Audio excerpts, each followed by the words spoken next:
Hello friends, today we are going to talk about pathology of air in this video. So, although disorder, wait a minute, although disorder of the air rarely shorten life, many impair its quality.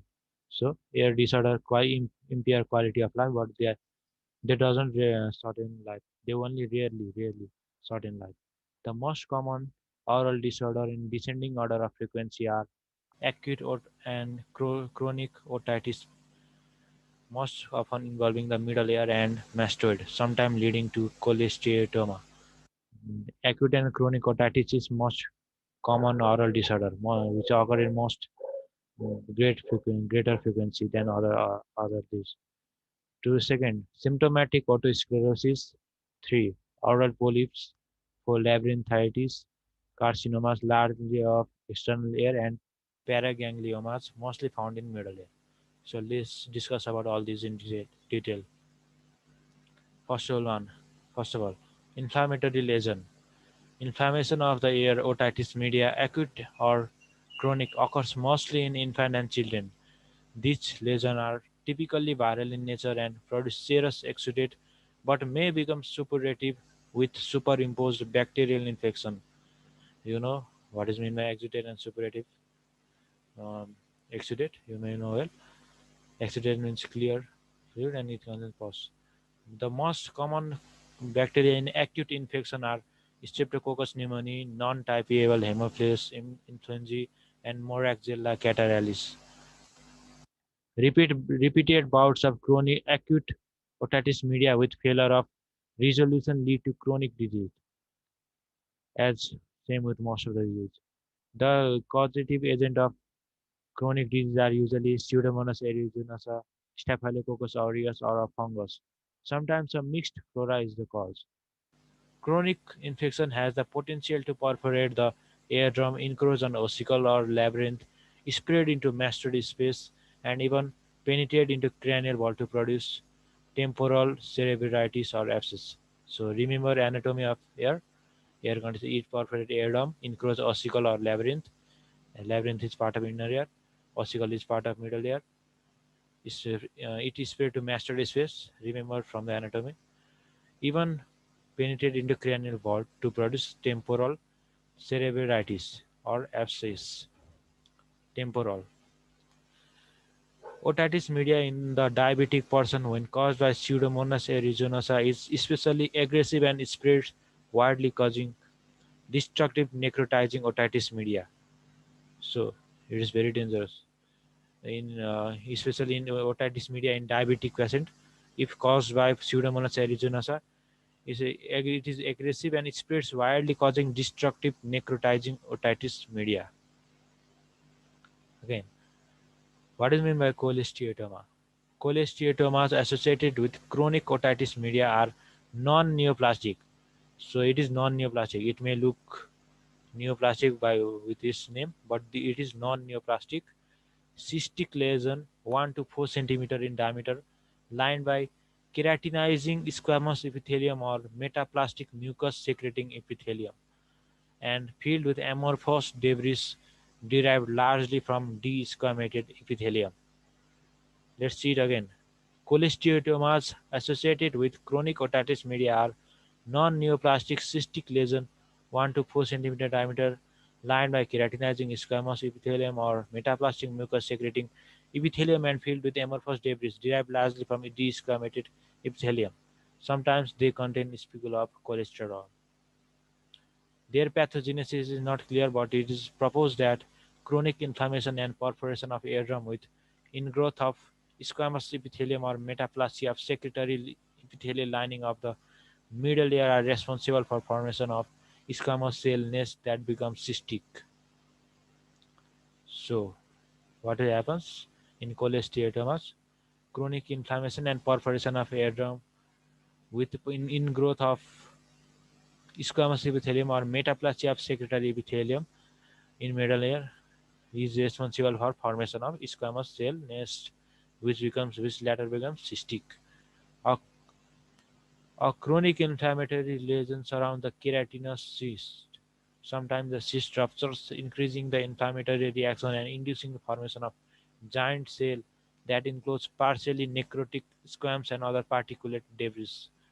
This lesion by progressive enlargement can erode into the ossicles, the labyrinth, and the adjacent bone or the surrounding soft tissue and sometimes produce visible neck masses. See here, otitis media, infected fluid-filled middle ear. Yeah, this is healthy middle ear. This is eardrum, malleus, syncus, and stapes. This is stanchion tube. Cholesteatomas. So what is it? Look, this is normal middle ear. It causes retracted and perforated eardrum.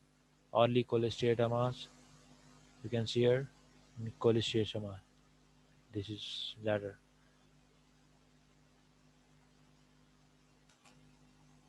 See here again. Next picture of cholesteatomas. You can see here debris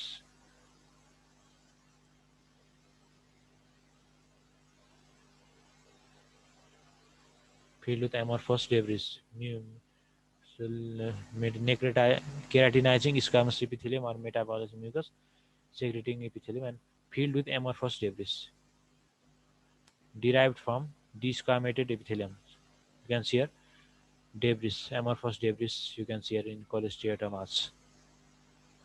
Hey, look here. You can see this is picture from internet randomly. Otosclerosis. As the name implies, otosclerosis refers to abnormal bone deposition in the middle ear about the rim of the oval window into which the footplate of the stapes fits. So, see again, as the name implies, auto means about ear and sclerosis means hardening.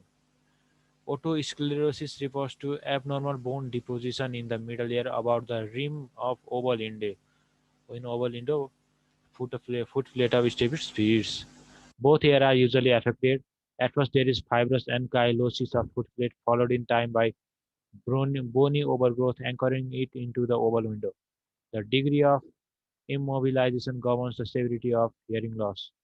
This condition um, usually begins in early decade of life. Minimal degree of this derangement are exceedingly common in US in young to middle age adult. But fortunately, most severe symptomatic otosclerosis is relatively uncommon. In most instances, it is familial following an autosomal dominant transmission with variable penetrance. So, what is variable? What is mean by penetrance? Recall from general pathology.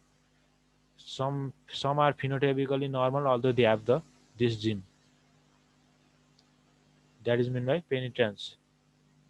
Mm, Even though they have this abnormal gene, they some people may be phenotypically normal. The basis for this osseous overgrowth is completely obscure, but it appears to represent uncoupling of normal bone resorption and bone formation. Why otosclerosis occurs?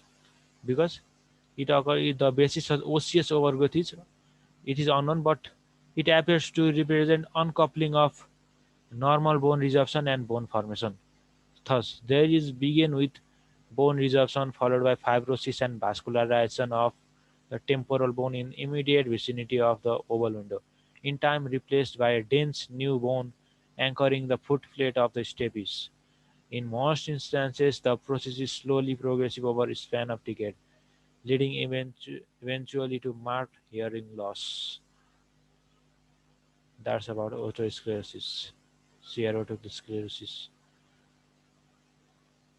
Abnormal bone deposition in footplate in the oval window. You can see here. Okay.